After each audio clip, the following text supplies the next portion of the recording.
pea atu I le suafa manu malo Jesu Keriso lo tātou ali'i mo lo tātou whaolo o te whaatalofa atu ai. Ia, mo le sila fia o a o le uso Irasa mai tutuila. Il mātou tamā I lana whanau I tutuila e toa fitu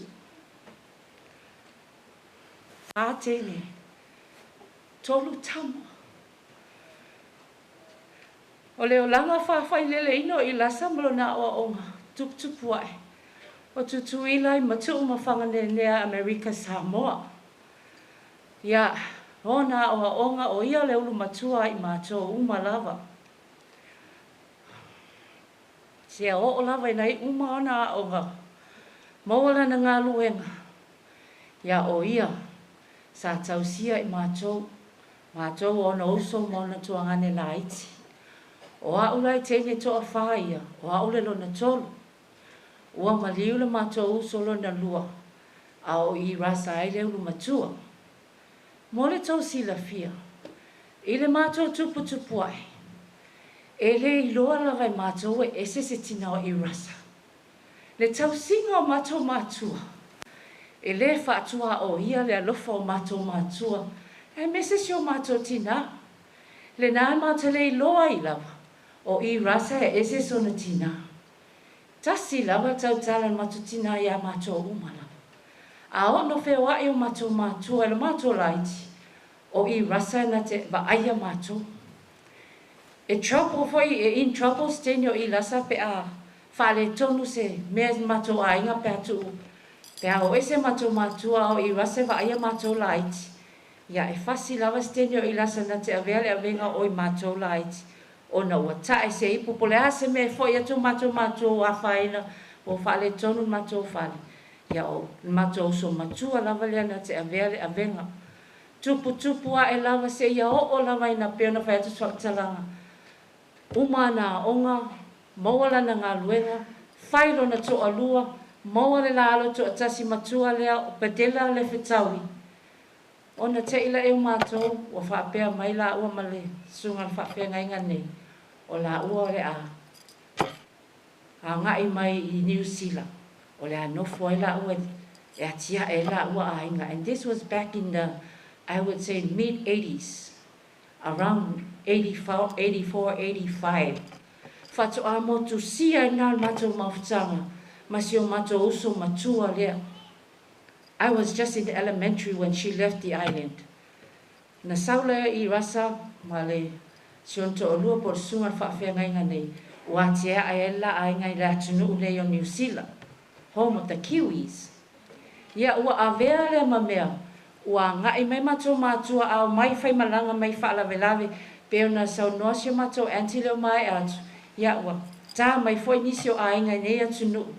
Both in our Samoa and our Tokelau inside. Ya a wa mai la matou matua I nei New Zealand. Ya o Irasa masenga wa fai ma a inga e wha mautu wai la ua. Se ia o mai fo ia matou tupu ai. Ya a matou fai malanga mai nei New Zealand. Ya o sio matou so matua lava lea. En mate au wa mai e wha mautu wai. Po a lava ni fuafuanga ngā luenga o wha lave poni ta whaonga foi. Sio matou uso matua lava lea mate te wha mautu ai. Ana nei tēne, ia moni e lava sa Molimau I o mai atu. E ese le whai mea mai aia. E loa Irasa se isi o matou po matou tau a inga foi a ngai mai New Zealand. E le file mu. E alu lava ia ta pena e mauti noa lava ia o na hostinga pe whai se alofa anga e whaatino ni o na alofa anga nisi o matou a inga. Se ia o lava se tulo. O le manko ako e tutuila, le whonga whetalai, e elwai tau na malanga mai nei. Ia, e langona lawe mātou le mita, I le tūlai atu si o mātou uso lea malsunga whawhengainga. Sa la ua avea si o nei o mātou a inga e whatawhawhau I nei New Zealand whaamatamata. Ia, I mata anga fo I o tō atunu, peo na tō au mau e nei atunu. O winga lea o le nei uso lea ma whai o na ngalo. E ese le whai a inga le lei. Whai wo le lei wha amao popo.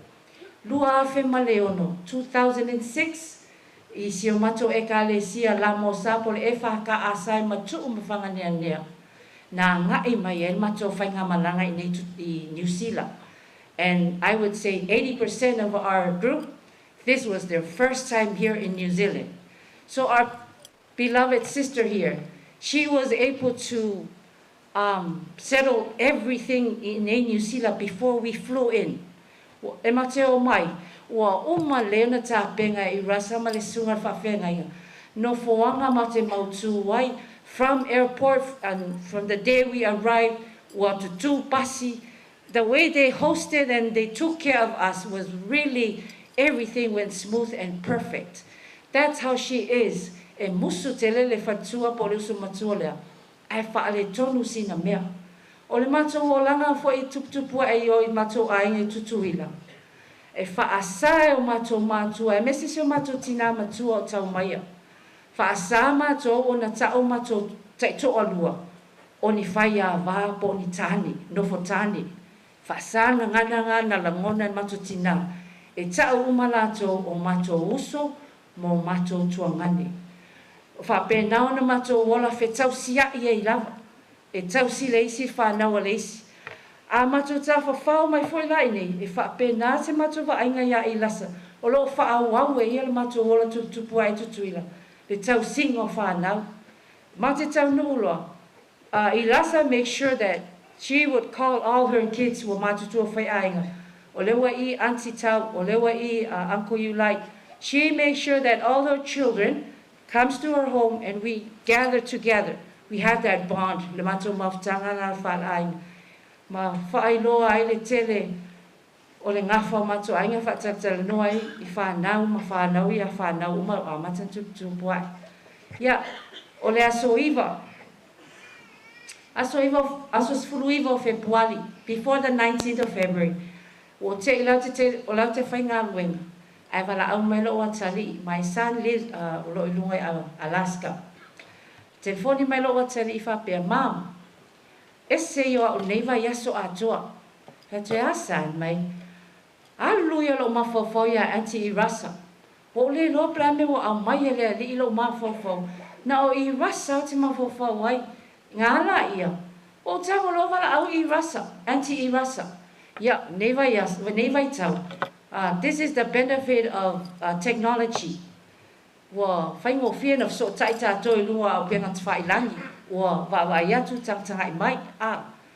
Anyways, na visi me loa yelo nga Auntie Irasa. Mai lo mai siap tau ma Mom.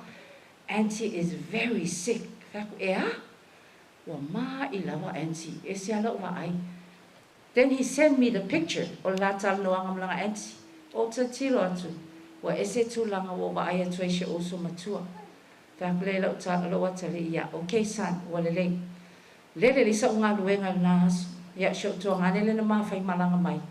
O wala au ai loa. Tui, o maua tala o ese lawa tūlanga o ele oso matua I New Zealand. Ia sa whapena me matou whisok ta inga. A mata lono wala au le isi wa o le matou mawhtanga ese le mawhana. Asos furuiva la o Februari. Sa mawhai e o na maua whisok ta inga I le uso nei. Tala noa mai lawa. Wana oloi mata lawa. Tangi lawa le loto malangang. Ai loto tele lawa lan tala noa mai atea. Fau tua mai. Whaftai mai. Ua apoapoa I mai. I le ano manga o le o langa ma soifuanga. Ma whawhetai mai. Ia e whapena fwese anganga sa au avatu I te ia. I le mātou mawhtanga. A wala lava le ali ua o iai tātou ma soifuanga. Ia e leise se siringia le sila whanga o le atua malana tausinga ia I tātou. Ia o le ala, na maua lo le tala whaanoa. A week later, ia ai o atu le tala whaanoa. Ua maliu si o mātou uso. Whainala o tala na tausinga whi tausia I o mātou le. I mātou tuputupu ai tausinga mātou mātua. Ina ua maua lo le tala le mai si mātou uso. Ia, ha elo se manatu o le afafine po le tama si matou oso le wa maliu. La sau ine e nofu ai mafsosoani tau singa le uso.